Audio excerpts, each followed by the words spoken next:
بسم الله الرحمن الرحيم ألف لام ميم أحسب الناس أن يتركوا أن يقولوا آمنا وهم لا يفتنون ولقد فتنا الذين من قبلهم فليعلمن الله الذين صدقوا وليعلمن الكاذبين. الف لام میم. کیا لوگ یہ خیال کیے ہوئے ہیں کہ صرف یہ کہنے سے کہ ہم ایمان لے آئے چھوڑ دیے جائیں گے اور ان کی آزمائش نہیں کی جائے گی؟ اور جو لوگ ان سے پہلے ہو چکے ہیں ہم نے ان کو بھی آزمایا تھا اور ان کو بھی آزمائیں گے. سو اللہ ان کو ضرور معلوم کرے گا جو اپنے ایمان میں سچے ہیں اور ان کو بھی جو جھوٹے ہیں.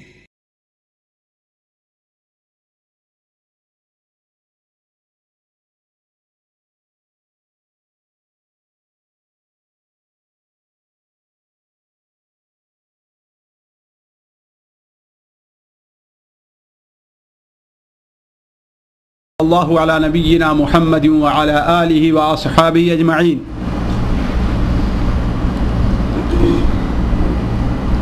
اعوذ باللہ من الشیطان الرجیم. بسم اللہ الرحمن الرحیم.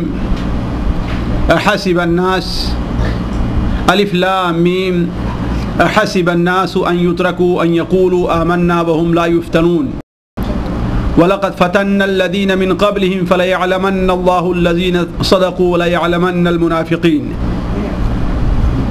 سُبْحَانَكَ لَا عِلْمَ لَنَا إِلَّا مَا عَلَّمْتَنَا إِنَّكَ أَنْتَ الْعَلِيمُ الْحَكِيمُ. رَبِّ اشْرَحْ لِي صَدْرِي وَيَسِّرْ لِي أَمْرِي وَاحْلُلْ عُقْدَةً مِّن لِّسَانِي يَفْقَهُوا قَوْلِي وَاحْلُلْ عُقْدَةً مِّن لِّسَانِي يَفْقَهُوا قَوْلِي. عزیز ساتھیو، اس مختصر سی مجلس میں مجھے حالات حاضرہ کے پیش نظر آپ لوگوں سے 2 یا 3 باتیں بڑی اہم کہنی ہیں. پہلی بات تو یہ ہے کہ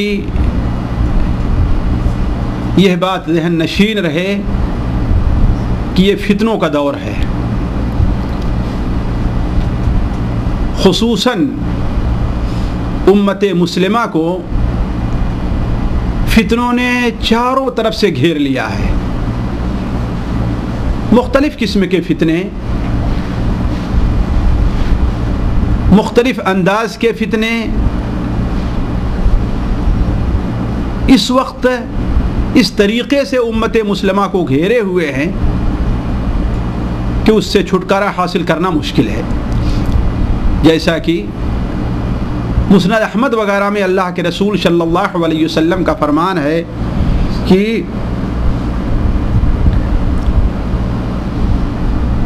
جو کچھ عمل کرنا ہے ان فتنوں سے پہلے عمل کر لو کہ جن فتنوں کے اندر مسلمان صبح کو تو مومن رہے گا اور شام کو کافر ہو جائے گا، شام کو تو مومن رہے گا اور صبح کو کافر ہو جائے گا. یعنی ایک ہی چیز کو صبح کے وقت وہ حق سمجھ رہا ہے تو اسے حق سمجھنے کی وجہ سے وہ مومن ہے، اسلام میں داخل ہے. لیکن حالات کچھ ایسے بدلیں گے، ظروف کچھ ایسے پیش آئیں گے، مصیبت، پریشانیاں، خوف، ڈر، لالچ، خواہشات اس قسم سے مسلمانوں کے اوپر دھاوا بولیں گے کہ شام ہوتے ہوتے اسے ہی وہ شخص اسی چیز کو وہ حرام سمجھنے لگے گا اور حرام سمجھے گا تو اسی پھر کافر بن جائے گا. صبح کو ایک مسلمان کے خون کو وہ حرام سمجھ رہا ہے، اپنے بھائی کے خون کو وہ ناجائز سمجھ رہا ہے، لیکن کچھ ایسے شبہات اس کے سامنے پیش آئیں گے، کچھ شبہات اس کی خواہشات کی طرف سے ہوں گے، کچھ شبہات لوگوں کی طرف سے ہوں گے، کچھ شبہات حالات کے پیش نظر ہوں گے کہ شام ہوتے ہوتے اپنے مسلمان بھائی کے خون کو حلال سمجھنے لگے گا اور کافر ہو جائے گا. اس کے بعد آپ صلی اللہ علیہ وسلم نے ارشاد فرمایا یبیع دینہ بعرض من الدنیا قلیل، وہ اپنے دین کو دنیا کی معمولی پونجی کے بدلے بیچ ڈالے گا۔ یعنی مطلب کیا ہے؟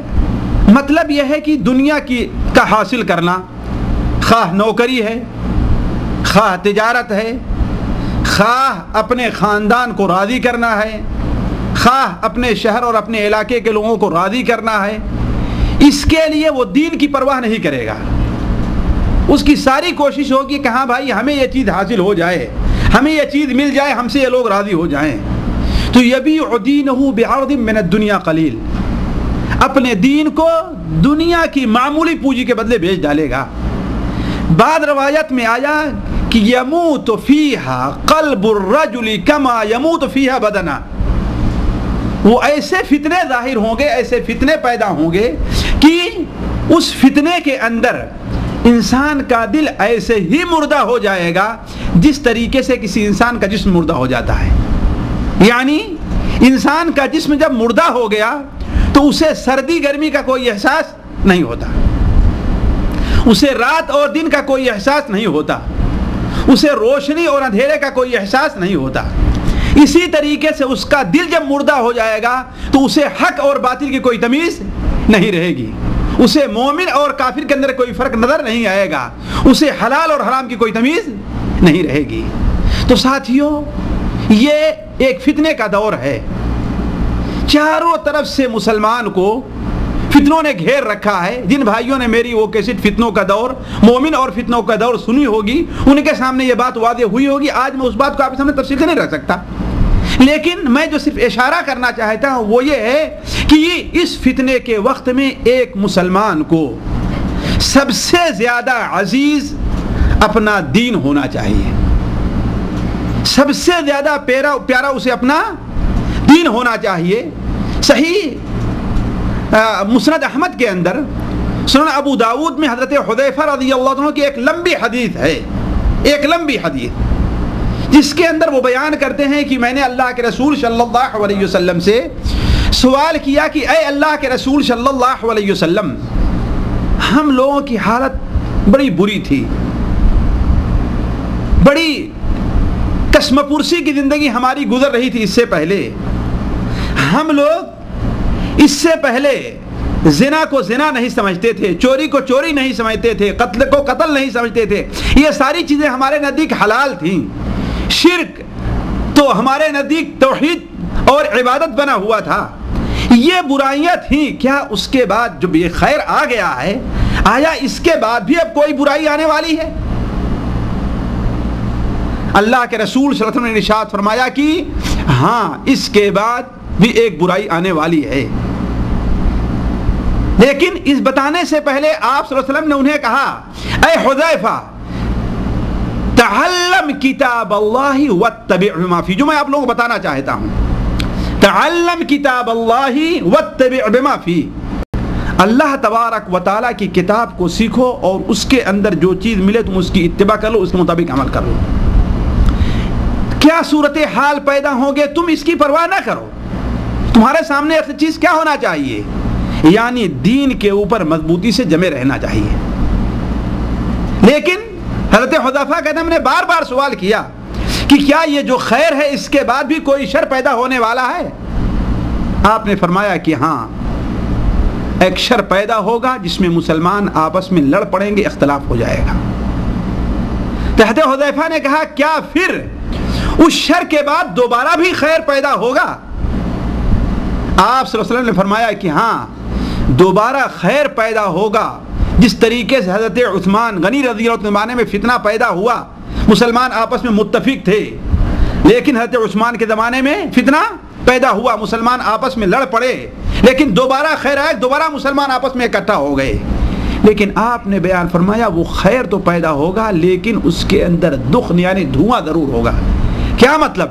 کہ جس طریقے سے معاملہ پہلے صاف تھا اب دوبارہ معاملہ ویسے ہی صاف نہیں ہوگا۔ کہا کیا اس خیر کے بعد پھر کوئی شر پیدا ہوگا؟ آپ نے پھر وہی کہا، تعلم کتاب اللہ واتبع بما فیہ، اللہ تبارک و تعالیٰ کی کتاب کو سیکھو اور اس کے مطابق عمل کرو۔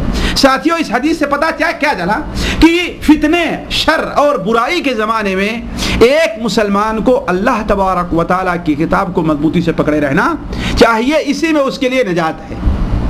کتاب اللہ کو پڑھنا، سیکھنا، اس کے مطابق عمل کرنا، اسی میں اس کے لیے نجات ہے۔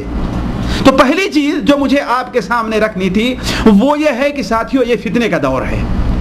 ایک مسلمان کو سوچئے کہ شریعت کے اندر، اسلام کے اندر اللہ تبارک و تعالی، اللہ کے رسول صلی اللہ علیہ وسلم ہمیں فتنے کے وقت میں کس طریقے سے اپنے وقت کو کام میں لانے، اپنی زندگی کو کام میں لانے کا ہمیں حکم دیتے ہیں۔ تو ان میں سب سے بڑی چیز یہ ہے کہ ساتھیوں، مسلمان کو یہ سیکھنا چاہیے کہ ہاں فتنہ ہے کیا اور فتنے کیسے پیدا ہوتے ہیں۔ کیوں؟ اس لیے کہ جب تک کوئی شخص کسی برائی کو برائی نہیں سمجھتا ہے، اس وقت اس سے بچنے کی کوشش بھی نہیں کرتا ہے۔ آج بہت سے لوگ ہیں، اس کی مثال میں دے رہا ہوں، بہت سے لوگ ہیں جو مارکیٹ کے اندر ہیں، بہت سا ایسا کام کر جاتے ہیں خرید اور فروخت کا جو شریعت کی نظر میں غلط اور ناجائز ہے، لیکن انہیں اس کا پتہ نہیں ہے، انہیں اس کی خبر نہیں ہے۔ بہت سے لوگ سودی کاروبار کر جاتے ہیں، بہت سے لوگ جوا کھیل جاتے ہیں، لیکن انہیں پتہ نہیں کہ ہاں یہ بھی کوئی چیز ناجائز ہے۔ تو جب تک کوئی شخص کسی چیز کو حق یا ناحق نہیں سمجھتا، کسی چیز کے بارے میں صحیح معلومات نہیں حاصل کرتا ہے، اس وقت تک اس کے بارے میں صحیح فیصلہ نہیں کر سکتا۔ اس لیے بڑی اہم چیز ہے ساتھیوں یہ کہ اس وقت مسلمان کو یہ سوچنا چاہیے کہ ہاں فتنہ ہے کیا اور فتنے سے کس طریقے سے بچا جا سکتا ہے۔ مسلمانوں کو کون کون سے فتنے ہیں جو مسلمانوں کو چاروں طرف سے گھیرے ہوئے ہیں؟ ساتھیوں، مال کا فتنہ ہے، آپس میں اختلاف کا فتنہ ہے، غیر قوم کے مسلمانوں پر تسلط کا فتنہ ہے۔ یہ سارے فتنے مسلمانوں کے اوپر مسلط ہیں۔ غیر مسلمان کے اوپر ہر طریقے سے حملہ کریں، یہ ایک فتنہ ہے۔ عورت کا فتنہ ہے، گانے اور باجے کا فتنہ ہے، سود کا فتنہ ہے، زنا کا فتنہ ہے، آپسی اختلاف کا فتنہ ہے، لڑائی کا فتنہ ہے۔ بہت سے فتنے ہیں جو چاروں طرف مسلمانوں کو گھیرے ہوئے ہیں۔ ضروری یہ ہے کہ مسلمان ان فتنوں کے بارے میں معلومات حاصل کرے، پھر یہ دیکھے کہ ہاں بھائی اس فتنے سے کیسے بچا جا سکتا ہے۔ اس فتنے سے بچنے کی سب سے بڑی صورت یہ ہے کہ انسان تعلم کتاب اللہ واتبع ما فیہ، اللہ تبارک و تعالیٰ کی کتاب کو سیکھے اور اس کے مطابق عمل کرے۔ یہ تو پہلی بات ہوئی۔ دوسری بات ساتھیوں جو مجھے کہنی ہے، اور وہ خصوصی طور پر اس لیے کہ یہاں پر اس مختصر مجلس میں جو لوگ جمع ہیں وہ سمجھدار ہیں اور دین کا درد رکھتے ہیں، دین کی فکر رکھتے ہیں، اسلام اور مسلمانوں کے تئیں ان کے دل میں محبت ہے۔ ان سے جو خصوصی مجھے بات کہنی ہے وہ یہ ہے ساتھیوں کہ اسلام ہمارا جو مذہب ہے یہ صرف نظریاتی مذہب نہیں ہے، بلکہ یہ مذہب عملی ہے۔ یہ مذہب ہم سے عمل چاہتا ہے، صرف یہ نہیں ہم سے چاہتا کہ ہم یہ دیکھ لیں کہ ہاں بھائی اسلام میں کیا چیز حلال ہے، کیا حرام ہے، اسلام کے اندر کیا خوبیاں ہیں، اسلام میں کون کون سے کام ہیں جو حکمت کے اوپر مبنی ہیں، سائنس اسلام کی کس طریقے سے تائید کر رہا ہے اور کیسے موافقت کر رہا ہے۔ یہ ساری چیزیں اپنی جگہ غلط نہیں ہیں، لیکن اسلام ہمیں صرف اس کا ہم سے مطالبہ نہیں کرتا ہے۔ آج بہت سے لوگ ہیں اس کے اوپر بہت خوش ہیں کہ ہاں بھائی سائنس جس قدر آگے بڑھتی جا رہی ہے اتنا ہی زیادہ وہ اسلام کی تائید کر رہی ہے۔ یہ اپنی جگہ برحق، اس میں کوئی شک نہیں ہے، لیکن اسلام ہم سے اس بات کا مطالبہ نہیں کرتا۔ اگر اس بات کا مطالبہ کرنا ہوتا تو اللہ تبارک و تعالی ہمارے اور آپ کے سامنے اپنے نبی کی زبانی ان چیزوں کو واضح کر دیا ہوتا، ان چیزوں کو واضح کر دیا ہوتا۔ مثال کے طور پر ابھی میرے پاس چند دن پہلے کچھ ہاسپٹل کے ڈاکٹر لوگ بیٹھے تھے، جس میں ڈاکٹروں میں جو استاد ہوتے ہیں، یعنی اس لیے کہ ایک ڈاکٹر ہوتا ہے جو بی اے کے لیول کا ہوتا ہے، ایک ڈاکٹر ہوتا ہے جو ڈاکٹر کے لیول کا ہوتا ہے کہ ڈاکٹر آف فلاسفی ہوتا ہے۔ اس قسم اس اوپر کے لیول کے لوگ بیٹھے ہوئے تھے۔ وہ سامنے بات ہو رہی تھی کہ اس نئی تحقیقات جو ہو رہی ہیں طبی طور پر وہ اسلام کی تائید کس طریقے سے کر رہی ہیں۔ ان میں سے ایک بات کسی نے یہ لکھا کہ یہ اسلام کے اندر ختنہ کرنے کا حکم ہے، اسلام میں ختنہ کرنے کا حکم ہے۔ ظاہر بات ہے شریعت نے ہمیں حکم دیا ہے، اللہ تعالیٰ نے ہمیں حکم دیا ہے کہ ہاں خصوصاً مرد کا ختنہ ہونا چاہیے، اور اسے ایک فطری چیز قرار دیا ہے، حضرت ابراہیم علیہ السلام کی سنت قرار دیا ہے۔ اب یہ ہے کہ جدید طب یہ کہتا ہے کہ ہاں بھائی ختنے کے اندر یہ فائدے ہیں، اور جدید تحقیق کے مطابق مسلمان عورتیں جو ہیں ان کے اندر رحم کا کینسر غیر مسلم کافر یعنی وہ قومیں جو ختنہ نہیں کرتی ہیں ان کے مقابلے میں زیادہ اور بہت زیادہ پایا جاتا ہے۔ یہ ساری چیزیں ہو رہی تھیں، اس کا انکار نہیں ہے کہ اسلام کے اندر یہ خوبی ہے، لیکن اسلام ہمیں یہ بتانے نہیں آیا ہے۔ اسلام ہمیں یہ بتانے آیا ہے کہ تم یہ کام کرو، تمہیں یہ ایمان رہنا چاہیے کہ اس میں کوئی فائدہ ہو یا نہ ہو، کوئی فائدہ ہو نہ ہو، لیکن چونکہ اللہ اور اس کے رسول کا حکم ہے لہذا ہم اس کے مطابق عمل کرتے ہیں۔ اگر تم اس چیز کی حکمت کو سمجھ گئے تب تم اس کے اوپر عمل کرو، تب کیا کمال کر رہے ہو؟ کمال تو یہ ہے کہ تمہیں اس کی حکمت کوئی نہیں سمجھ میں آ رہی ہے۔ جیسے ابھی کل کی بات تھی معراج کی بات، معراج کا معاملہ، اس میں بہت سے درس و عبر ہیں۔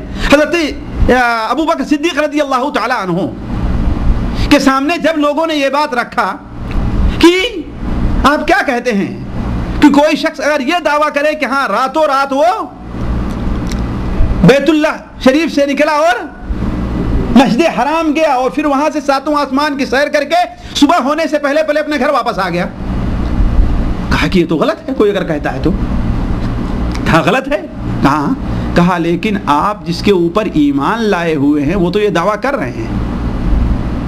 حضرت ابوبکر صدیق نے کیا کہا؟ اگر وہ یہ بات کہہ رہے ہیں تو سچ کہہ رہے ہیں۔ حالانکہ کسی اس زمانے آج کے وقت اتنی تیز رفتار سواریاں تیار ہو گئی ہیں، میزائل ہیں، ساری چیزیں تیار ہیں کہ نہیں تیار ہے کہ نہیں؟ صدام اپنے وقت میں بغداد سے میزائل چلا تھا، یہاں ریاض پہنچنے میں صرف 8 منٹ لگتے تھے بس، اور کچھ نہیں۔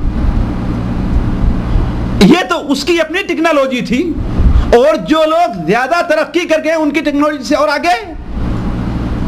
تو آج کے زمانے میں یہ کوئی اتنی بڑی تعجب کی بات نہیں ہے، لیکن اس وقت جبکہ اونٹوں کا سفر رہا کرتا تھا، تیز رفتار گھوڑوں کا سفر رہا کرتا تھا، یہ کار اور گاڑی ان کا بھی سفر نہیں رہا کرتا تھا، ہے کہ نہیں؟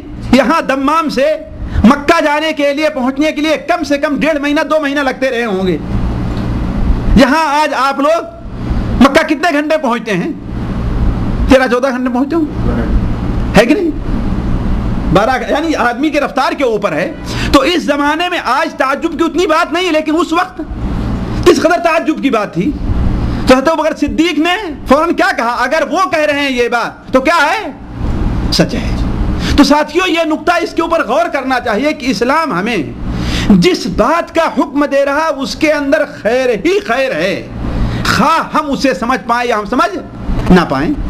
صحیح مسلم شریف میں اور مسند احمد میں حضرت رفاعہ رضی اللہ عنہ کی روایت ہے کہ اللہ کے رسول، یہ دیکھیے یہ اصل ایمان ہے کہ اللہ کے رسول صلی اللہ علیہ وسلم مدینہ منورہ تشریف لے آئے، ہم لوگ اپنے کھیتی کے بارے میں ایک ایسا معاملہ کرتے تھے جس میں ہمارے لیے فائدہ اور نفع تھا، ہمارے لیے فائدہ اور نفع تھا، لیکن اللہ کے رسول صلی اللہ علیہ وسلم نے ہمیں اس سے منع کر دیا۔ ہم رک گئے، کیوں؟ اس لیے کہ اللہ اور اس کے رسول کا حکم ماننے میں زیادہ فائدہ اور زیادہ نفع ہے۔ بظاہر کیا تھا؟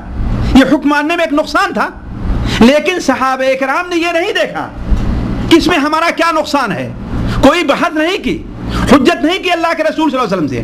ہاں آپ منع کر رہے ہیں تو ہم اس سے رک جا رہے ہیں، کیوں؟ اللہ اور اس کے رسول کی اطاعت ہمارے لیے زیادہ فائدے اور زیادہ مفید ہے۔ تو کہنے کا مطلب ہے کہ اسلام ہم سے اور آپ سے عمل چاہتا ہے، اس عمل کی حکمت اور اس عمل کا سبب ہم اور آپ سمجھ پائیں یا سمجھ نہ پائیں۔ اسلام ہم سے نظری علم کا مطالبہ، اسلام کا مطالبہ نہیں کرتا کہ ہم فخر کریں کہ ہاں ہم مسلمان ہیں، اور اسلام کی حقانیت، اور عمومی طور پر دیکھیں جو لوگ اسلام کے اندر اس قسم کی حقانیت تلاش کرنا چاہتے ہیں وہ عمل کے میدان میں بڑے کوتاہ رہا کرتے ہیں۔ عملی میدان میں کوتاہی رہا کرتی ہے. نہیں، اسلام ہم سے اور آپ سے عمل کا مطالبہ کرتا ہے ساتھیوں. اور اسلام اور مسلمانوں کی کامیابی کا سب سے بڑا راز یہ ہے کہ اسلام جس بات کا حکم دیتا ہے وہ اس کے اوپر عمل کرتے ہیں. آج مسلمانوں کے اوپر بہت سی مصیبتیں اور بہت سے فتنے جو آئے ہوئے ہیں، اس کی سب سے بڑی وجہ یہ ہے کہ مسلمان عملی اعتبار سے کمزور ہیں. آج سے کئی سال پہلے، میں اس کو ایک مثال دوں، یہ ایسی چیز ہے جس کا اعتراف غیر مسلم بھی کرتا ہے. مولانا عبدالرؤف صاحب جھنڈے نگری، آپ لوگ ان کا نام جانتے ہوں گے. یہ نیپال جھنڈے نگر، بلکہ ہندوستان اور نیپال کے بارڈر کے رہنے والے تھے، اور اپنے وقت میں ہندوستان کے سب سے بڑے مقرر مانے جاتے تھے. خطیب الہند اور خطیب الاسلام ان کا لقب تھا. وہ گھنٹے گھنٹے 2-2 گھنٹے تقریر کرتے رہتے. بلکہ ایک بار مدراس کے اندر انہوں نے ناشتے کے بعد سے تقریر کرنا شروع کی اور ظہر کی اذان ہو گئی اور کوئی اٹھا نہیں. ان کی تقریر میں کوئی اٹھا نہیں. وہ ماشاءاللہ بڑی اچھی تقریر کرتے تھے. کم سے کم مجھے دلائل اور حوالے سے تقریر کرنے والا ان کے بعد کوئی دوسرا نظر جس کا اتنا وسیع مطالعہ ہو. مولانا عبدالرؤف صاحب جھنڈے نگری، انہوں نے ایک مضمون لکھا صوت الاسلام کے اندر، جسے میں پڑھ رہا تھا. وہ لکھنے لگے کہ سہارنپور جہاں آج دیوبند ہے، سہارنپور میں ایک مولوی صاحب تھے جو پکے مسلم لیگی تھی. یہ اس وقت کی بات ہے جب ابھی ہندوستان پاکستان تقسیم نہیں ہوا تھا. پکے مسلم لیگی تھے.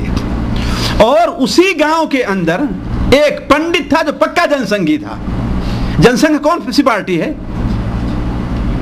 آج جو بی جے پی کہلا رہی ہے نا، جن سنگھ سے بدل کر کے وہی بی جے پی، وہی پارٹی آج بی جے پی ہو گئی، بھارتیہ جنتا پارٹی. تو پکا جن سنگھی تھا. حالانکہ آپ سمجھتے ہیں کہ دونوں کے نظریے میں کیا ہے؟ بالکل تضاد ہے، ایک دوسرے کے اپوزٹ ہیں. اس لیے کہ مسلم لیگ اسلام کے دعوے دار تھے، جبکہ دعویٰ صرف اسلام ہی کا تک تھا، حقیقت نہیں تھی. اسی لیے بہت سے ہمارے کبار علماء نے مسلم لیگ کی تائید اس وقت نہیں کی. اس لیے کہ جو لوگ اس جماعت کی باغ ڈور سنبھالے ہوئے تھے وہ صرف نام ہی کے مسلمان تھے، ان کی زندگی میں اسلام نہیں تھا. ان سے پوچھا جائے الحمد سناؤ تو کہتے واٹ از دا الحمد، الحمد کیا چیز ہے؟ یعنی انہیں اس کا بھی پتہ نہیں تھا. تو ایسا شخص مسلمانوں کی خدمت کیا کر سکتا ہے؟ مسلمانوں کی خدمت کیا کرتا ہے؟ اگرچہ آج اسے بڑے بڑے القاب سے نوازا جائے الگ بات ہے، علی کل حال. اور جن سنگھ جو تھی وہ خالص اس نظریے کی تھی کہ ہندوستان کس کا ہے؟ ہندوؤں کا ہے. تو دونوں کے نظریات ایک دوسرے کے بالکل اپوزٹ تھے.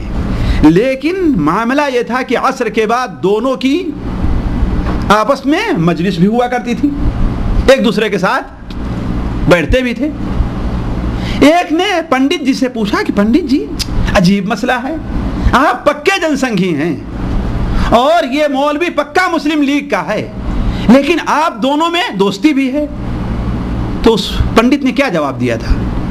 واللہ سوچنے اور غور کرنے کی بات ہے. الحق ما شہدت بہ الاعداء، حق وہ ہے جس کی گواہی دشمن بھی دیتا ہے.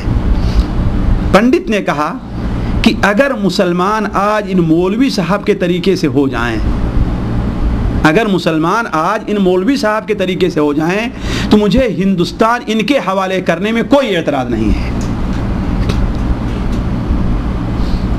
ہندوستان کو ہمیں ان کے حوالے کرنے میں کوئی اعتراض نہیں ہے. یہ کیوں تھا ساتھیوں؟ وجہ کیا تھی؟ آپ کیا سمجھتے ہیں؟ وجہ اس کی یہی تو تھی نا کہ وہ مولوی صاحب اسلام کے اوپر صحیح طور پر عامل تھے. تو اسلام ہم سے جو مطالبہ کرتا ہے عملی اسلام کا مطالبہ کرتا ہے، نظری اسلام کا مطالبہ نہیں کرتا. ضرورت اس بات کی ہے ساتھیوں کہ ہم اور آپ اسلامی امور کا صرف اقرار نہ کریں، اسلامی امور کے مطابق عمل بھی کریں. ہمارا اخلاق اسلامی ہونا چاہیے، ہمارا کردار اسلامی ہونا چاہیے، ہماری شکل و صباحت اسلامی ہونی چاہیے. اسلام ایک مسلمان سے یہ مطالبہ کرتا ہے کہ 1000 آدمی میں اگر ایک مسلمان رہے اور باقی غیر مسلم ہیں تو دیکھنے والا پہچان جائے کہ ہاں بھائی یہ مسلمان ہے اور یہ غیر مسلم ہے. اسلام ہم سے اس بات کا مطالبہ کرتا ہے. تو انسان عملی اعتبار سے بھی اسلام کو اپنائے، اخلاقی اعتبار سے بھی اپنائے، اپنے شکل و صباحت، حتیٰ کہ ایک مسلمان کا اٹھنا بیٹھنا جو ہونا چاہیے اس سے بھی پتہ چلنا چاہیے کہ ہاں بھائی یہ مسلمان ہے، یہ مسلمان ہے۔ ایک مسلمان کو دیکھ کر کے ایک غیر مسلم جب اسے دیکھے تو خوف نہ محسوس کرے، بلکہ اسے دیکھ کر کے وہ سکون اور اطمینان محسوس کرے کہ میں مسلمان کے پڑوس میں رہ رہا ہوں۔ تو ہمارے عزت کی، ہمارے مال دولت کی حفاظت تو چھوڑ دیجئے، اس کے پڑوس میں رہنے کی وجہ سے ہماری عزت کی بھی حفاظت ہے۔ یہ مسلمان کو ہونا چاہیے۔ تو بہت اہم چیز ہے ساتھیوں اس وقت کہ ہم یہاں پر ہر قسم کے نعرے بلند کرتے ہیں، وہاں ضرورت اس بات کی ہے کہ ہم اور آپ اپنے اندر اسلامی کردار، اخلاق اور عادات کو نافذ کریں۔ ہم اپنے کردار سے، اپنے اعمال سے، اپنے ظاہر سے، اپنے باطن سے لوگوں کو یہ ظاہر کریں کہ ہاں بھائی ہم مسلمان ہیں۔ اور اللہ کے رسول صلی اللہ علیہ وسلم نے ہمیں اور آپ کو اسی چیز کی طرف توجہ دلائی ہے۔ ایک حدیث میں آپ نے بیان فرمایا، العبادۃ فی الحرج، فتنے کے وقت میں، مصیبت اور پریشانی کے وقت میں عبادت کرنا میری طرف ہجرت کرنے کے برابر ہے، گویا کہ تم میری طرف ہجرت کر کے آ رہے ہو۔ تو ساتھیوں میں عرض کر رہا تھا کہ یہ دوسری بات ہے مجھے جو آپ کے سامنے رکھنی ہے، وہ یہ ہے کہ ہم اور آپ حتی الامکان کوشش یہ ہونی چاہیے کہ اسلام کے مطابق ہمارا اور آپ کا عمل ہو، چاہے خواہ وہ عمل عبادات کا ہو، خواہ وہ عمل اخلاقیات کا ہو، جس چیز کا بھی ہو، ہمارا عمل اسلام کے مطابق ہونا چاہیے۔ تیسری بات جو مجھے رکھنی ہے وہ یہ ہے کہ مسلم شریف میں اللہ کے رسول صلی اللہ علیہ وسلم کی حدیث ہے کہ آپ صلی اللہ علیہ وسلم نے ارشاد فرمایا، بدأ الاسلام غریبا وسيعود كما بدأ فطوبى للغرباء۔ بدأ الاسلام غریبا، اسلام قسم پرسی کی حالت میں شروع ہوا ہے۔ غریب تھا اسلام، غریب کس معنی میں؟ اس معنی میں اس کے بعد پیسے نہیں تھے۔ غریب کے معنی کیا ہوتا ہے؟ اجنبی کے ہوتا ہے کہ اسے کوئی پہچانتا نہ ہو، اس کا کوئی مددگار نہ ہو، اس کا ساتھ دینے والا کوئی نہ ہو، یہ ہے اصل میں غریب۔ تو اسلام جب شروع ہوا ہے تو غریب تھا۔ مکہ کے اندر اسلام غربت ہی کی حالت میں تھا، افراد کے لحاظ سے بھی غریب۔ مکہ میں کتنے لوگ اسلام قبول کیے تھے؟ چند لوگ رہے ہوں، ہے کہ نہیں؟ افراد کے لحاظ سے بھی غریب، مال کے لحاظ سے بھی غریب۔ کتنی غربت تھی مسلمانوں کے اندر، اور اقتصاد کے لحاظ سے بھی غریب۔ ہر لحاظ سے اس وقت مسلمان وہاں پر کیا تھا؟ غریب تھا، کوئی مسلمان کی مدد کرنے والا نہیں تھا۔ تو اسلام جو شروع ہوا ہے کس کے؟ غربت کی حالت میں شروع ہوا ہے۔ پھر اللہ تعالیٰ نے اسے ترقی دی، وَسَيَعُودُ كَمَا بَدَا، اسی حالت پر دوبارہ واپس آ جائے گا جیسا وہ شروع ہوا ہے۔ یعنی جس طریقے سے وہ غربت، اجنبیت کی حالت میں تھا، قسم پرسی کی حالت میں تھا، اسلام اسی طریقے سے دوبارہ واپس آ جائے گا۔ تو اللہ کے رسول صلی اللہ علیہ وسلم کی یہ حدیث ہے کہ اسلام قسم پرسی کی حالت میں شروع ہوا۔ ذرا آپ لوگ یہ دیکھیں، ذرا اس پر غور کریں کہ اسلام کے اوپر شروع میں کیسے مسلمانوں پر حالات گزرے تھے، کس قسم کے حالات گزر رہے تھے۔ انہیں امن نصیب نہیں تھا مکہ کے اندر، انہیں مال نصیب نہیں تھا، انہیں حتیٰ کہ مکہ مکرمہ کی سب سے مبارک اور پیاری مسجد کے اندر نماز پڑھنا نصیب نہیں تھا۔ اس طریقے سے حالات گویا شروع ہوئے ہیں، ایسے دوبارہ واپس آئیں گے، اور مسلمانوں پر یہ وقت آئے گا، مسلمانوں پر یہ وقت آئے گا۔ اس لیے مسلمان اس وقت بہت ضرورت مند ہے کہ نبی کریم صلی اللہ علیہ وسلم کی سیرت کا مطالعہ کرے۔ اس میں اسے تسلی کا سامان ہے کہ کس طریقے سے صحابہ کرام پر دور گزرے اور کس طریقے سے وہ اپنے دین کے اوپر ثابت رہے۔ انہوں نے اپنے حالات کو بدلا نہیں، اپنے دین کے اوپر، اپنے مبدا پر قائم رہے اور اسی پر آگے بڑھتے رہے۔ اللہ تعالیٰ نے انہیں کامیاب کیا۔ یہی ہم سے اور آپ سے مطالبہ ہے کہ ہم مسلمان ہیں، جو بھی حالت ہمارے اوپر آئے، جیسے بھی حالات آئے ہمارے اور آپ کے اوپر، جو بھی ہمارے اوپر حالات گزریں، یہ نہیں ہے کہ ہمیں ان کے ساتھ صلح کرنی، یہ نہیں ہے، مجھے اپنے حالات، اپنے اسلام کے اوپر اپنی حالت پر قائم اور ثابت رکھنا ہے۔ یہ بہادری نہیں ہے کہ انسان کے اوپر طوفان آئے تو طوفان میں بہہ جائے، نہیں، بہادری یہ ہے کہ انسان طوفان کا مقابلہ کس طریقے سے کر سکتا ہے، یہ انسان کی بہادری ہے۔ تو انسان قسم پرسی کی حالت میں شروع ہوا ہے اور اسی حالت پر واپس چلا جائے گا. فطوبى للغرباء آپ نے بیان فرمایا غربا کے لیے بڑی بھلائی ہے. لیکن غربا ہیں کون؟ آپ نے فرمایا الذین یصلحون حین یفسد الناس.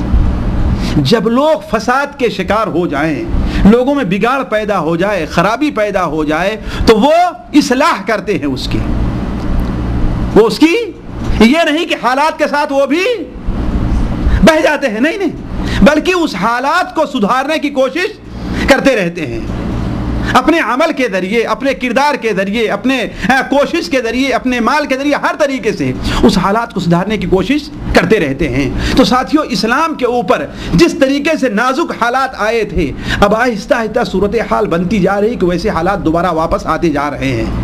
ان حالات میں ہمیں اور آپ کو کوشش یہ کرنی چاہیے کہ ہم دین کا کام کس طریقے سے اپنی ہمت کے، اپنے علم کے مطابق، اپنے مال کے مطابق، اپنی کوشش کے مطابق، اپنی طاقت کے مطابق کس طریقے سے ہم دین کا کام کر سکتے ہیں. یہ تیسری بات ہے. چوتھی بات یہ ہے کہ عمومی طور پر، عام طور پر یہ جو سوالات ہوتے ہیں اور جو ہندوستان کے اندر ہی نہیں بلکہ پوری دنیا مسلمانوں کے اوپر حالات گزر رہے ہیں. فلسطین کے اوپر ہے، فلسطین میں ہے، عراق میں ہے، ہندوستان اور پاکستان میں ہے، کہ جہاں بھی کوئی بھی صورتحال پیش آتی ہے، عام طور پر سیاسی بگاڑ پیدا ہوتا ہے، تو اس کا ذمہ دار سب سے زیادہ کس کو ٹھہرایا جاتا ہے؟ مسلمانوں کو. بقول کسی شاعر کے کہ جب زمانے میں کوئی فتنہ نیا اٹھتا ہے، وہ اشارے سے بتا دیتے ہیں تربت میری کہ ہاں وہی فتنہ پیدا کرنے والا ہے. دیکھیے یہ ایک پوشیدہ مسئلہ اور ایک سیاسی مسئلہ ہے، اس کے بارے مجھے قطعاً کوئی خاص معلومات نہیں ہے.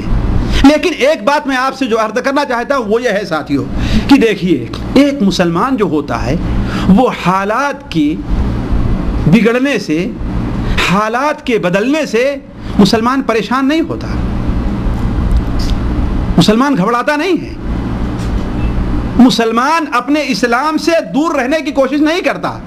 نہیں، مسلمان کا جو پہلی دوسری بات کہہ رہا تھا کہ ہم سے اسلام عملی نظریہ کام چاہتا ہے، مسلمان اس کا جو مبدا ہے اس کے اوپر باقی رہنا چاہتا ہے، اس کے اوپر ثابت قدم رہنا چاہتا ہے. مسلمان یہ ہے کہ ان حالات سے سوچتا ہے کہ ہم کس طریقے سے نمٹیں، یہ نہیں کہ ان حالات کے ساتھ وہ بھی بہ جائے. نہیں ہے. تو اس وقت جو صورتحال پیدا ہو رہی ہے اور ہر طریقے سے مسلمانوں کو متہم کیا جا رہا ہے، اس سلسلے میں ساتھیوں اولاً سب سے پہلی چیز ہمارا موقف کیا ہونا چاہیے؟ ہمارا موقف یہ ہونا چاہیے کہ جو لوگ بھی اس قسم کی صورتحال پیدا کر رہے ہیں، اولاً تو ان لوگوں نے اسلام کو سمجھا نہیں ہے. کیوں؟ اس لیے کہ اسلام کا ایک نظریہ ہے کہ جہاں پر دو برائیاں پیدا ہوں اس برائی پر عمل کرنا چاہیے جس کے اندر خرابی کم ہے، جس کے اندر برائی کم ہے. مثال کے طور پر ہمارے اس انگلی کے اندر کوئی ایسی بیماری پیدا ہو گئی، ظاہر بات کسی انسان کے لیے یہ جائز نہیں ہے کہ اپنی انگلی کو کاٹے، یہ جائز نہیں ہے، اس لیے کہ اللہ تعالیٰ کی امانت ہے، اسے کاٹنا جائز نہیں ہے. لیکن اگر اس انگلی میں کوئی ایسی بیماری پیدا ہو جائے جو ہمارے پورے جسم کو خراب ہونے کا سبب بنے تو کیا کریں گے ہم؟ جی ہم اس کو نکال دیں گے نا. ہے بات صحیح نہیں صحیح ہے؟ تو حالانکہ برائی دونوں ہے، خرابی دونوں ہے، ایک طرف ہمارے جسم کی خرابی ہے، ایک طرف ہمارے صرف انگلی کی خرابی ہے، لہذا ہم کس خرابی کے اوپر عمل کریں گے؟ لیکن اگر یہی ہو کہ اگر اس انگلی سے ہم چھیڑ کرتے ہیں تو ہمارا پورا جسم متاثر ہوگا، تو اس انگلی کو چھیڑنا ہمارے لیے جائز نہیں ہوگا. تو یہ شرعی اصول ہے کہ جہاں پر دو خرابیاں ہوں اس خرابی کے اوپر عمل کیا جائے گا جس خرابی میں نقصان کم ہے، جس خرابی میں نقصان کم ہے. آج اگر یہ جو رپورٹیں آتی ہیں تھوڑی دیر کے لیے آپ تسلیم کر لیجئے کہ ہاں بعض جگہ جو بم دھماکے ہیں یہ ہیں وہ ہیں، وہ کسی مسلمان نے کیا ہے، کسی مسلمان نے کیا ہے. لیکن ذرا آپ اتنا ہی سوچیں کہ اس بم دھماکے کا جو ری ایکشن ہوتا ہے، نقصان ہوتا ہے، مسلمانوں پر کم ہوگا کہ زیادہ ہوگا؟ جی زیادہ ہوگا نا، ہے نا بات صحیح؟ آیا تو پھر اسلام اس کی اجازت دے سکتا ہے؟ اس کی اجازت دے گا اسلام؟ قتال اس کی اجازت نہیں دے سکتا ہے۔ تو اگر مان لیا جائے کہ وہ رپورٹیں جو لے آئی جاتی ہیں، جبکہ اس کے اندر ساتھیوں بہت کچھ دھوکہ سے کام لیا جا رہا ہے، رپورٹوں میں بہت کچھ جھوٹ سے کام لیا جا رہا ہے، بسا اوقات زبردستی گرفتار کر کے نوجوانوں کو ان سے یہ باتیں اگلوائی جاتی ہیں جس طریقے سے مالیگاؤں وغیرہ میں ہوا، اور یہ چیز کھل کر کے سامنے آئی، اس میں حقیقت ہے۔ لیکن اگر تھوڑی دیر کے لیے مان لیا جائے کہ اگر کوئی شخص مسلمان ہے ایسا کرتا ہے، تو ایک شرعی نقطہ نظر سے ہم یہ کہتے ہیں کہ وہ غلط کر رہا ہے، ہمارا اس سے کوئی تعلق نہیں۔ کیوں؟ اس لیے کہ اولاً تو اسلام کسی ایسے اقدام کی اجازت نہیں دیتا جس اقدام سے الٹا ہمارا ہی نقصان ہو جائے، مسلمانوں ہی کا نقصان ہو جائے۔ مثال کے طور پر آپ اگر ابھی جائیں ایک ہندو لیڈر کو قتل کر دیں، اس کا نتیجہ کیا نکلے گا؟ نتیجہ نکلے گا کہ پورے شہر بلکہ پورے ملک میں فسادات ہوں گے اور کتنے مسلمانوں کا ناجائز خون بہے گا۔ ہے بات صحیح کہ نہیں صحیح ہے؟ تو جو لوگ اگر مان لیا جائے کچھ ایسے لوگ ہیں جو اپنے کو کہتے ہیں کہ ہاں بھائی ہم جہاد کر رہے ہیں، یہ کر رہے ہیں، تو اولاً تو ان کا یہ نظریہ غلط ہے، ان کا یہ نظریہ غلط ہے، ان کا یہ طریقہ غلط ہے۔ ثانیاً یہ ہے کہ ہم قطعاً ان سے اس پر موافقت نہیں رکھتے۔ کیوں؟ اس لیے کہ اس سے فساد کے اس سے اصلاح کے بجائے نقصان ہو رہا ہے، فساد نہیں ہو رہا ہے، ایک بات۔ دوسری بات یہ ہے کہ ایک مسلمان ایسے حالات میں اسے یہ نہیں ہونا چاہیے کہ وہ خوف کھا کر کے بعض ایسے کام کرنا شروع کر دے جو اسلام کے خلاف ہوں۔ مثال کے طور پر بہت سے لوگ ایسے وقت میں خوف کھا کر کے اپنی داڑھیاں چلا دیتے ہیں، بہت سے لوگ خوف کھا کر کے اپنی دکانوں کا نام ایسا رکھ دیتے ہیں کہ گویا وہ مسلمان کے نام کسی غیر مسلمان دکان کسی غیر مسلم کی دکان۔ آپ لوگ اس میدان میں اچھی طریقے سے جانتے ہیں، لیکن یہ چیز نہیں ہونا چاہیے۔ میں اور ہماری طریقے سے کتنے لوگ جن کی زندگیاں لوگوں کے سامنے صاف ہیں، بالکل واضح ہیں، آج تک ان کے ساتھ کوئی تعارض نہیں کیا گیا۔ میں جانتا ہوں سوال ہوگا، پوچھا جائے گا، لیکن ایسے وقت میں ایک مسلمان کو صبر اور تحمل سے کام لینا چاہیے، احتساب سے کام لینا چاہیے۔ اللہ تعالیٰ فرماتا ہے الف لام میم احسب الناس ان یترکوا ان یقولوا آمنا۔ لوگ سمجھتے ہیں کہ کیا کہہ دیے کہ ہاں ہم مسلمان ہیں اور چھوڑ دیے جائیں گے، وہم لا یفتنون، ہے فتنے میں نہیں ڈالا جائے گا، نہیں، ان کے اوپر آزمائش آئے گی۔ یہ آزمائش کی ایک صورت ہے، ایک ایسی حالت پیدا ہو گئی ہے کہ آیا آپ دین کے اوپر کہاں تک قائم رہ رہے ہیں اور دین کی باتوں کو آپ کہاں تک چھوڑ دے رہے ہیں۔ یہ آزمائش ساتھیوں کوئی نہیں ہے۔ صحابہ کرام جو ہم سے اور آپ سے کتنے افضل تھے، کتنے اعلیٰ تھے، کتنے عمدہ تھے کہ نہیں تھے، ان کے اوپر آزمائشیں آئی کہ نہیں آئیں؟ کیا انہوں نے اسلام کو چھوڑ دیا، اسلام کو ترک کر دیا؟ ام حسبتم ان تدخلوا الجنہ ولما يأتكم مثل الذين خلوا من قبلكم مستهم البأساء والضراء وزلزلوا حتى يقول الرسول والذين آمنوا معه متى نصر الله ألا إن نصر الله قريب۔ کیا تم لوگ سمجھتے ہو کہ جنت میں داخل ہو جاؤ گے؟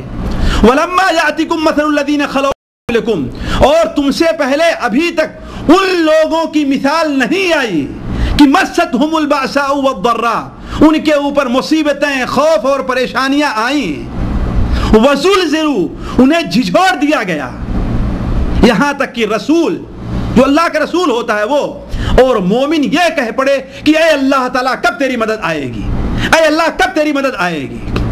لیکن الا ان نصر اللہ قریب، اللہ کی مدد قریب ہے۔ حضرت صہیب رومی رضی اللہ عنہ بیان فرماتے ہیں کہ اللہ کے رسول صلی اللہ علیہ وسلم خانہ کعبہ کے اندر مسجد حرام کے اندر بیٹھے ہوئے تھے۔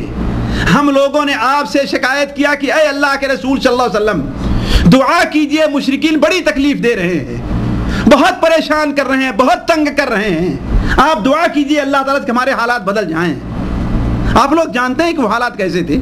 حضرت بلال کو، حضرت عمار کو، خود نبی صلی اللہ علیہ وسلم کو کس قدر تکلیفیں دی گئیں، بلکہ آپ صلی اللہ علیہ وسلم کی حدیث بخاری شریف میں ہے کہ اللہ تعالیٰ کے بارے میں جتنا مجھے تکلیف دی گئی کسی اور کو تکلیف نہیں دی گئی، کسی اور کو تکلیف نہیں دی گئی۔ آپ صلی اللہ علیہ وسلم نے صحیح بخاری شریف میں ایک نبی کا واقعہ بیان کیا کہ اللہ تعالی رحم کرے اس نبی کے اوپر کہ اس کی قوم نے اس کو اس قدر مارا تھا کہ ان کا جسم لہو لہان ہو گیا، اپنی پیشانی سے اپنے خون کو صاف کر رہے تھے اور کہہ رہے تھے کہ اللہم اہد قومی فانہم لا یعلمون، اے اللہ میری قوم کو ہدایت دے، ہمیں جانتے نہیں ہیں۔ تو آپ صلی اللہ علیہ وسلم سے حضرت صہیب رومی نے شکایت کی کہ اے اللہ کے رسول صلی اللہ علیہ وسلم اللہ تعالیٰ سے دعا کیجیے۔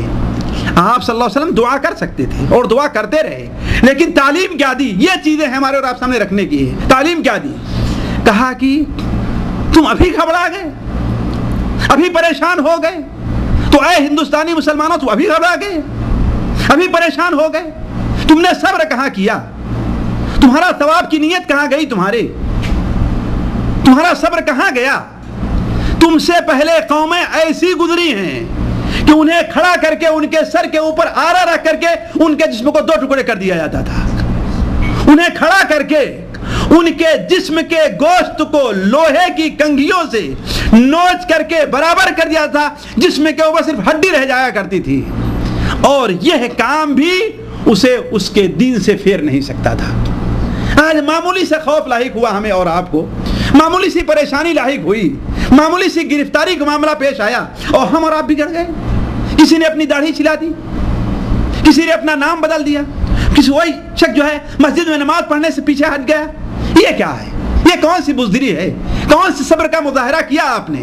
اللہ تبارک و تعالی آپ کے لیے جنت رکھا ہے، تو ان اللہ اشتری من المؤمنین انفسهم واموالهم بان لهم الجنہ، اللہ نے مسلمان کے مال کو، اس کی جان کو خرید لیا ہے، کس کے بدلے؟ کی جنت ہے۔ یہ ہمارا اور آپ کا جسم ہمارا اور آپ کا نہیں ہے۔ ہمارے اور آپ کے جیب میں اگر ایک ریال بھی ہے تو وہ ریال ہمارا اور آپ کا نہیں، کس کا ہے؟ اس معنی میں کہ ہم اس ریال کو اپنی مرضی کے مطابق نہیں خرچ کر سکتے۔ کس کے مطابق خرچ کریں گے؟ اللہ کی مرضی کے مطابق۔ وہ ہمارا اور آپ کا مال نہیں ہے۔ اگر کوئی شخص سمجھتا ہے کہ ہاں بھائی میرا پیسہ میں اسے چاہے جہاں خرچ کروں، جیسے کچھ لوگ کہہ دیا کرتے ہیں، تو وہ جھوٹا ہے، دین کو نہیں سمجھتا ہے، وہ اس کا پیسہ نہیں ہے۔ پیسہ کس کا ہے؟ اللہ تعالیٰ۔ اللہ نے آپ کو اس کے اوپر نگراں بنایا ہے، مدیر بنایا ہے، آپ کو اس کا باس بنایا کہ آپ اس کے بارے میں کس طریقے سے خرچ کرتے ہیں، کیسا کرتے ہیں۔ تو عرض کرنے کا مقصد یہ ہے ساتھیو کہ ہم اور آپ ان حالات سے بدل کر کے پریشان نہیں ہونا چاہیے، گھبرانا نہیں چاہیے۔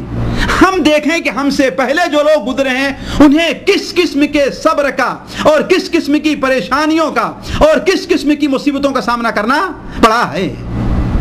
آپ لوگ اللہ کے رسول صلی اللہ علیہ وسلم کی ایک حدیث کو اپنے سامنے رکھیں، سنن ترمذی کے اندر ہے، اللہ کے رسول صلی اللہ علیہ وسلم نے ارشاد فرمایا کہ من خاف ادلج ومن ادلج بلغ المنزل، جسے خوف لاحق ہوتا ہے وہ رات کے پہلے حصے ہی میں چل کھڑا ہوتا ہے۔ وہ کیسے؟ اس کو اس مثال سے سمجھیے کہ آپ یہاں سے سفر پر جا رہے ہیں، ہندوستان ہے، پاکستان ہے، کہیں پر بھی ہے، یہیں پر بھی، آپ کو معلوم ہو جائے کہ شام تو ہو گئی، لیکن جہاں پر ہمیں شام ہوئی ہے اگر اس جگہ ہم ٹھہرتے ہیں تو یہاں ڈاکوؤں کا خطرہ ہے، تو آپ کیا کریں گے؟ جی کیا کریں گے؟ آپ اس جگہ سے آگے بڑھ جائیں گے نا کہ وہیں پر رک جائیں گے؟ آپ نہیں۔ تو من خافا، جسے خوف لاحق ہوا، ادلجا، وہ رات کے شروع حصے میں بھاگ کھڑا ہوا، ومن ادلج بلغ المنزل، اور جو رات کے شروع حصے میں نکل چلا ہے وہ منزل پر پہنچ بھی جائے گا۔ کیوں؟ اس لیے کہ دشمنوں کی پکڑ سے، چوروں کی اور ڈاکوؤں کی پکڑ سے کیا ہے، وہ آگے بڑھ جائے گا۔ الا ان سلعۃ اللہ غالیہ، یہ مثال دی اللہ کے رسول صلی اللہ علیہ وسلم نے، الا ان سلعۃ اللہ غالیہ الا ان سلعۃ اللہ الجنہ، اللہ تبارک و تعالیٰ کی پونجی بڑی مہنگی ہے، اس میں جان کی قربانی ہے، مال کی قربانی ہے، وقت کی قربانی ہے، اپنے صبر کرنا ہے، تکلیفیں اٹھانا ہے، سب کچھ ہے۔ الا ان سلعۃ اللہ غالیہ الا ان سلعۃ اللہ جنہ، اللہ تعالیٰ کی پونجی کیا ہے؟ جنت ہے۔ تو عرض کرنے کا مقصد ایسے حالات جو ہمارے ہندوستان کے اندر پیش آ رہے ہیں، اس لیے کہ ہم اسے دیکھ رہے ہیں، پوری دنیا میں پیش آ رہے ہیں، لیکن ہمارے اور آپ کے سامنے کیا ہے؟ ہندوستان کا معاملہ ہے، یا ہمارے پاکستانی اگر کوئی بھائی ہے تو پاکستان کا معاملہ ہے۔ تو اس سلسلے میں ہمیں اور آپ کو سب سے پہلے صبر اور احتساب سے کام لینا چاہیے کہ یہ حالات اللہ تعالیٰ نے کچھ ایسے ہمارے اندر دشمن پیدا کر دیے، چاہے ہم میں سے ہوں یا ان میں سے ہوں، جو ایسے حالات پیدا ہیں، ایسے حالات میں ہمیں اور آپ کو صبر اور احتساب سے کام لینا چاہیے اور دین پر حتی الامکان جہاں تک ہو سکے اس کے اوپر عمل کرنا چاہیے۔ اور میں آپ سے بتا دوں، اس میں کوئی شک نہیں ہے کہ مسلم قوم کا دوست کوئی دوسری قوم نہیں، اس میں کوئی شک نہیں ہے۔ مسلم قوم کا دوست دنیا کی کوئی قوم نہیں، اس میں کوئی شک نہیں، یہ ایک جماعتی بات ہے۔ لیکن جہاں تک افراد کا تعلق ہے، آج بھی ہندوستان کے اندر دیندار افراد کی عزت غیر مسلموں کے اندر بھی ہے۔ جو دین کے اوپر قائم ہے اور ثابت ہے، اس کی عزت کیا ہے؟ غیر مسلموں کے اندر بھی ہے۔ جیسے ابھی ہم نے آپ کو ایک مثال دی تھی کہ اس پنڈت نے کیا کہا تھا، اگر سارے مسلمان ان مولوی کے طریقے سے ہو جائیں تو ہمیں ہندوستان کے حوالے کرنے میں کوئی اعتراض نہیں ہے۔ آج بھی عزت ہے۔ تو آپ لوگ بسا اوقات اگر کچھ حالات اس قسم کے پیدا ہو جائیں تو اس کا یہ مطلب نہیں کہ جن لوگوں کے پاس داڑھیاں ہیں وہ داڑھیاں چلا دیتے ہیں، جن کے پاس کچھ اس قسم کے ایسی چیزیں ہیں جس سے اسلام کی روح ظاہر ہوتی ہے اس کو بدل دیا کرتے ہیں، یہ ایسی بات نہیں ہے۔ اللہ تبارک و تعالیٰ نے عزت مسلمانوں کو کے لیے رکھی ہے اور دین پر عمل کرنے والوں کے لیے رکھی ہے۔ اگر کوئی شخص عزت کو کافروں کے پاس ڈھونڈتا ہے تو اسے عزت ملنے والی نہیں ہے۔ ان کے پاس عزت قل فإن العزة للہ جمیعا، عزت کس کے پاس ہے؟ اللہ تبارک و تعالیٰ کے پاس ہے۔ اللہ تعالیٰ عزت اپنے دین کے اوپر عمل کرنے والوں کو دیتا ہے۔ اب حالات کے لحاظ سے جو حالات ہندوستان میں کہیں پر ہیں اس سے متعلق میں آپ لوگوں کو ایک دعا بتلا رہا ہوں جس کے اوپر آپ لوگ جسے یاد کریں اور کثرت سے اس دعا کو پڑھیں۔ اللہ تبارک و تعالیٰ ہر مسلمان کو مصیبت اور پریشانی سے نجات دے گا۔ ہاں، اس لیے کہ 5:10 ہو گئے۔ وہ دعا کیا ہے؟ حضرت عبداللہ ابن عمر رضی اللہ عنہ کی روایت ہے کہ اللہ کے رسول صلی اللہ علیہ وسلم جب بھی کسی مجلس میں بیٹھتے تھے تو یہ دعا ہمیں پڑھائے بغیر نہیں اٹھا کرتے تھے، ہمیں پڑھائے بغیر یہ دعا نہیں اٹھتے تھے۔ اس دعا کو ہر مسلمان کو یاد کر کے کثرت سے پڑھنا چاہیے۔ وہ دعا کیا ہے؟ اللہم اقسم لنا من خشیتک ما تحول به بیننا وبین معاصیک ومن طاعتک ما تبلغنا به جنتک ومن اليقین ما تهون به علینا مصائب الدنیا اللهم متعنا بأسماعنا وأبصارنا وقواتنا ما أحييتنا واجعله الوارث منا واجعل ثأرنا على من ظلمنا وانصرنا على من عادانا ولا تجعل مصيبتنا في ديننا ولا تجعل الدنيا أكبر همنا ولا مبلغ علمنا ولا تسلط علينا بذنوبنا من لا يخافك فينا ولا يرحمنا۔ یہ دعا سنن ترمذی اور مستدرک حاکم وغیرہ میں حضرت عبداللہ ابن عمر کی روایت سے ہے۔ اس کا ترجمہ کیا ہے؟ اس لیے کہ جب ترجمے کو سامنے رکھ کر کے پڑھیں گے تو وہ دعا کے پڑھنے میں مزہ آئے گا۔ اللہم اقسم لنا من خشیت ما تحول به بیننا وبین معصیتک، اے اللہ تبارک و تعالی تو ہمارے دل میں اپنا وہ خوف پیدا کر دے، ہمارے دل میں اپنا وہ خوف پیدا کر دے کہ اس خوف کی وہ خوف میرے اور گناہ کے کام کرنے میں حائل ہو جائے۔ یعنی کیا مطلب ہے کہ جب بھی میں کوئی گناہ کا کام کرنا چاہوں تو میرے دل کے اندر وہ خوف ہو، میرے دل میں تیرا وہ ڈر ہو، میرے دل میں وہ تیری ایسی خشیت پیدا ہو جائے کہ میں وہ گناہ کا کام کرنے سے رک جاؤں۔ اللہم اقسم لنا من خشیتک ما تحول به بیننا وبین معصیتک، اے اللہ تعالی ہمارے دل میں اپنا وہ خوف پیدا کر، وہ ڈر پیدا کر کہ اس ڈر کی وجہ سے میں تیرے گناہ کا کام کرنے سے رک جاؤں۔ یہ پہلی بات کا سوال ہے۔ دوسرا کیا ہے؟ وَمِن طَاعَتِكَ مَا تُبَلِّغُنَا بِهِ جَنَّتَكَ، اور مجھے ایسی اطاعت کی، ایسی عبادت کی توفیق عطا فرما کہ اس کی وجہ سے میں تیری جنت میں داخل ہو جاؤں۔ کیوں؟ اس لیے کہ جنت بغیر عمل کے ملنے والی نہیں ہے، جنت بغیر نماز کے ملنے والی نہیں ہے۔ آپ یہ نہ سمجھیں کہ ہاں ہم نماز نہیں پڑھیں گے اور جنت میں چلے جائیں گے، ہم زکوٰۃ نہیں دیں گے اور جنت میں چلے جائیں گے، نہیں۔ نماز کا پڑھنا، زکوٰۃ کا دینا، روزہ کا رکھنا، حج کا کرنا، یہ ساری چیزیں کیا ہیں؟ جنت میں جانے کے ذرائع اور اسباب ہیں۔ یہ دوسرا سوال ہے۔ تیسرا سوال ہے وَمِنَ الْيَقِينِ مَا تُهَوِّنُ بِهِ عَلَيَّ مَصَائِبَ الدُّنْيَا، ذرا غور کریں گے کتنے پیارے لفظ ہیں۔ وَمِنَ الْيَقِينِ، اے اللہ تعالی ہمارے دل میں ایسا یقین پیدا کر دے، ہمارے دل میں ایسا ایمان پیدا کر دے کہ دنیا کی ہر مصیبت ہمارے سامنے آسان ہو جائے۔ کیوں ساتھیو، ایک مسلمان کے اوپر جب کوئی مصیبت آتی ہے، اگر اسے اللہ تبارک و تعالیٰ پر یقین ہے، مثال کے طور پر بخار آ جائے مسلمان کو، یہ تکلیف ہے نا، بخار مصیبت ہے کہ نہیں ہے؟ کوئی آدمی چاہتا ہے کہ ہمارے بخار آ جائے، بخار آئے نہیں جاتا ہے، لیکن اگر بخار آ گیا تو مسلمان کو کیا کرنا چاہیے؟ صبر سے اور احتساب سے کام لینا چاہیے۔ کیوں؟ اس لیے کہ یہ ایک مومن کو جو یہ بخار لاحق ہو رہا ہے وہ جنت جہنم سے اس کا حصہ ہے، گویا جہنم میں اسے جو جانا تھا اسے دنیا کے اندر مل جا رہا ہے، اسے دنیا ہی میں۔ وَمِنَ الْيَقِينِ مَا تُهَوِّنُ بِهِ عَلَيْنَا مَصَائِبَ الدُّنْيَا، اور میرے دل میں اے اللہ تعالیٰ تیرے وعدے پر، تیرے یقین پر، تیری جنت کے اوپر، تیری قیامت کے تیرے وعدے پر ایسا یقین ہونا چاہیے کہ دنیا کی ساری مصیبت آسان ہو جائے۔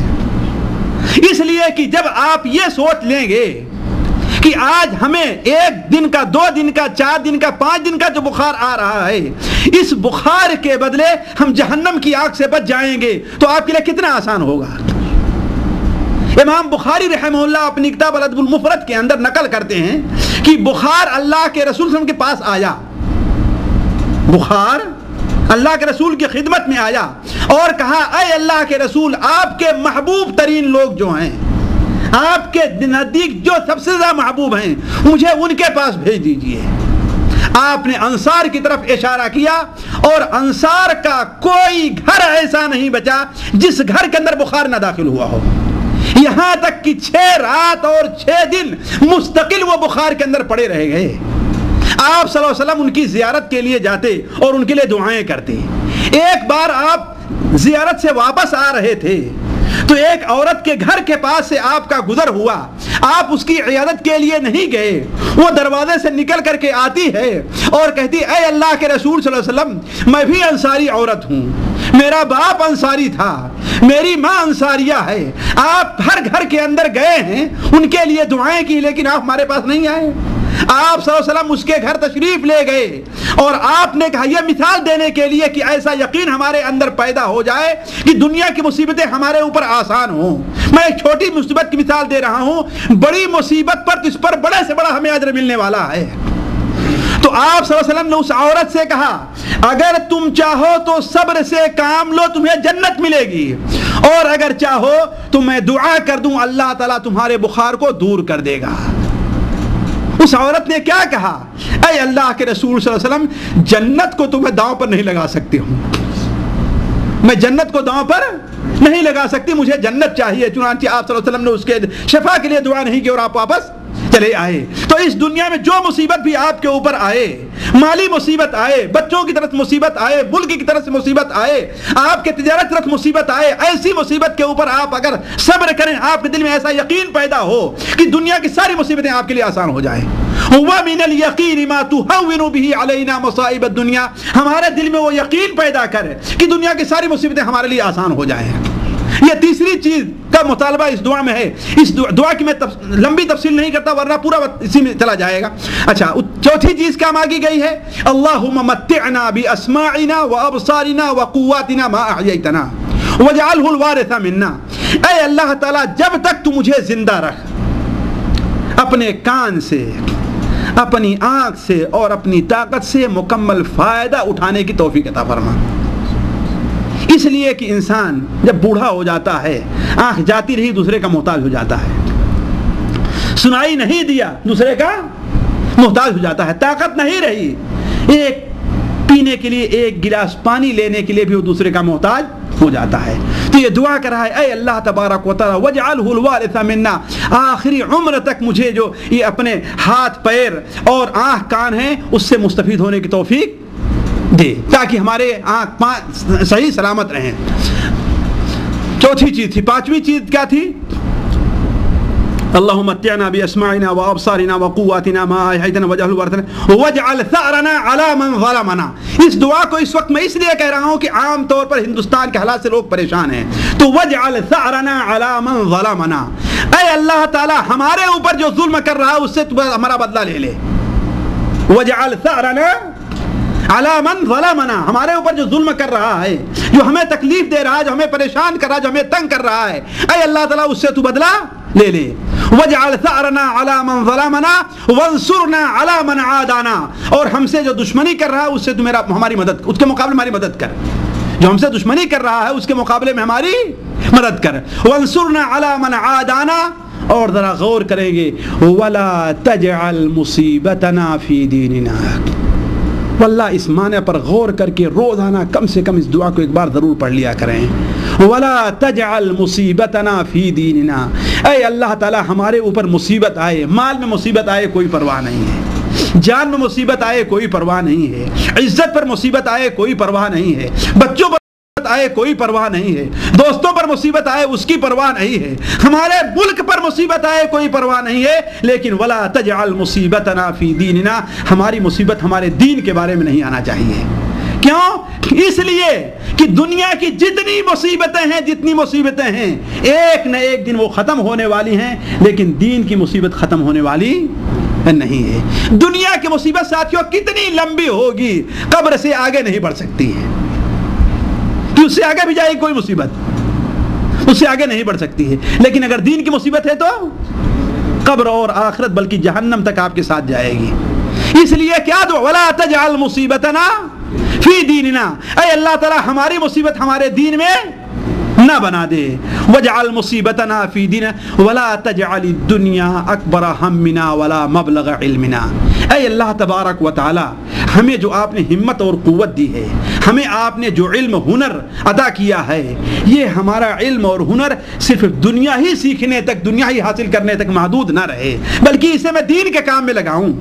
آج دیکھیے ہماری کوششیں، آج ہم واللہ جتنے لوگ یہاں پر موجود ہیں ذرا غور کریں کہ دنیا حاصل کرنے کے لیے کتنے گھنٹے صرف کرتے ہیں. کم سے کم سعودیہ میں 8 گھنٹے تو لگاتے ہی ہوں گے نا، اس سے کم تو کوئی نہیں لگاتا ہوگا. یہ لگاتا ہے کوئی، لگاتا، لیکن دین کے لیے کتنا وقت لگاتا ہے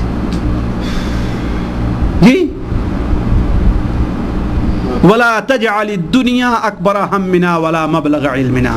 اے اللہ تبارک و تعالی مبلغ علمنا، اور ہماری جہاں جو کچھ ہم نے سیکھا ہے، جو ہمیں ہنر تم نے دیا ہے، جو ہمیں آپ نے علم دیا ہے، اس علم کو اور ہماری ہمت، ہماری طاقت جو ہے وہ ساری کی ساری دنیا ہی حاصل کرنے کے بارے میں نہ رہ جائے. ذرا سوچیں واللہ جتنے بھائی یہاں پر موجود ہیں یا کیسٹ کے جتنے لوگ سنیں گے، ان سے ہمارا سوال ہے کہ 24 گھنٹے میں کتنی دیر تک بیٹھ کر کے آپ قرآن پڑھتے ہیں؟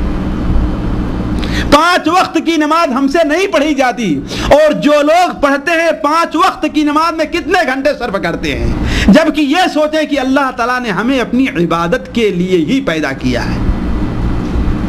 5 وقت کی نماز میں کتنے گھنٹے لگتے ہوں گے؟ 5 گھنٹے لگتے ہوں گے، 3 گھنٹے لگتے ہوں گے. ہم تو انتظار کرتے، ابھی تو اذان ہوئی ہے نا، ابھی جماعت کھڑے ہونے میں بہت دیر ہے کہ نہیں ہے؟ ابھی جماعت کھڑی ہونے میں کیا ہے، بہت ٹائم ہے، پہنچ جائیں گے ہم. تو کچھ لوگ اقامت شروع ہوتی تو گھر سے بھاگ کر کے نکلتے ہیں نا، کچھ لوگ اقامت شروع ہوتی تو وضو کرنا شروع کرتے ہیں، ہے کہ نہیں؟ یہ ان لوگوں کے بارے میں ہے جو نماز کا اہتمام کرتے ہیں، اور ہمارے جو بھائی نماز پڑھتے ہی نہیں. کہاں رہ گیا ان کا دین، کہاں رہ گیا ان کا اپنا ایمان؟ ولا تجعل الدنیا اکبر ہمنا ولا مبلغ، یہ دعا کریں آپ روزانہ، ولا تجعل الدنیا اکبر ہمنا ولا مبلغ علمنا. اے اللہ تبارک و تعالی دنیا ہی حاصل کرنا، ہماری پوری ہمت نہ رہ ہو جائے اور ہمارا پورا علم نہ رہ جائے. تو ولا تجعل الدنیا اکبر ہمنا ولا مبلغ علمنا ولا تسلط علینا من لا یرحمنا. اے اللہ تعالی ہمارے اوپر کسی ایسے ظالم کو مسلط نہ کر دے. وہ لوگ جو اپنے کفیلوں سے پریشان ہیں، وہ بیٹا جو اپنے باپ کی بد اخلاقی سے پریشان ہے، وہ باپ جو اپنے بیٹے کی بد چلنی سے پریشان ہے، وہ یہ دعا کرے. وہ لوگ جو ملک والے اپنے وزیر اعظم سے پریشان ہیں، اپنے صدر جمہوریہ سے پریشان ہیں، اپنی پارٹی سے پریشان ہیں، وہ اس دعا پر نظر کریں کہ ولا تسلط علینا من لا یرحمنا. اے اللہ تعالی ہمارے اوپر کسی ایسے شخص کو مسلط نہ کر دے، اسے طاقت اور غلبہ نہ دے جو ہمارے اوپر رحم نہ کرے.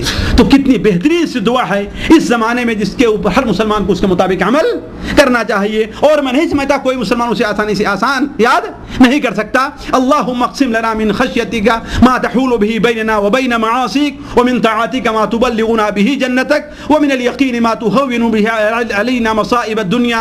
اللہم متعنا باسماعنا وابصارنا وقواتنا ما احییتنا واجعله الوارث منا واجعل ثأرنا على من ظلمنا وانصرنا على من عادانا ولا تجعل مصيبتنا في ديننا ولا تجعل الدنيا أكبر همنا ولا مبلغ علمنا ولا تسلط علينا من لا يرحمنا. سبحانك اللهم وبحمدك أشهد أن لا إله إلا أنت أستغفرك وأتوب إليك.